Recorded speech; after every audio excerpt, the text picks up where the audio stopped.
On the 75th anniversary of D-Day, we have a salute to an American hero. D-Day combat veteran Henry Parham has been alive for nearly a century, and while that alone is noteworthy, it isn't what sets him apart. Gary Tuckman has the story.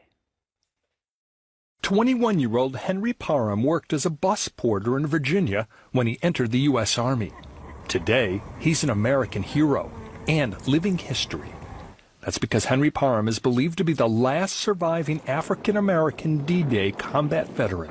You're going to be 98 in November. Yes. That's almost a century.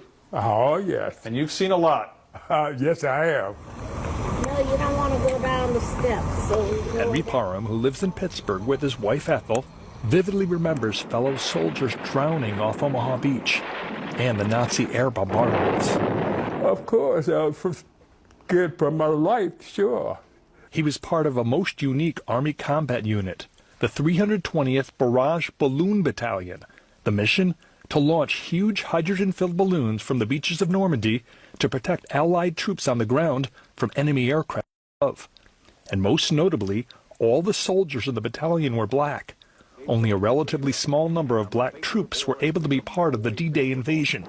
The U.S. military still segregated and discriminatory. That's the way things were. We were separated from white and black, but I was doing my duty. He has always tried to focus on the positive. When you came back home after the war, fighting for Americans' liberty, fighting for freedom, and realizing when you got back, you still didn't have that same liberty and same freedom that white Americans had. Were you disappointed? Were you surprised? Or did you expect that? Well, no, I wasn't disappointed because I grew up under those conditions. His wife of 45 years says her husband's optimism has served him well.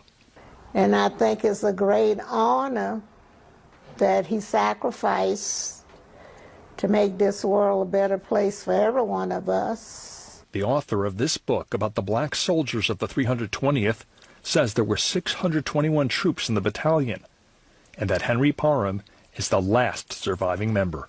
And I have to try to find that other. After being modestly quiet about his World War II experiences for decades, Henry Parham has now received accolades and medals, including the prestigious French Legion of Honor Award. I thank God that with all the accolades that are going around, that he's alive to witness it. Henry Parham knows he was fortunate to survive D-Day. Were you afraid you were going to drown? No, because I prayed to the good Lord to save me. Did you know how to swim? No.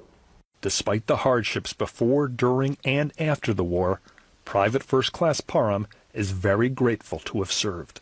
I did my duty. I did what I was supposed to do as an American. An American hero.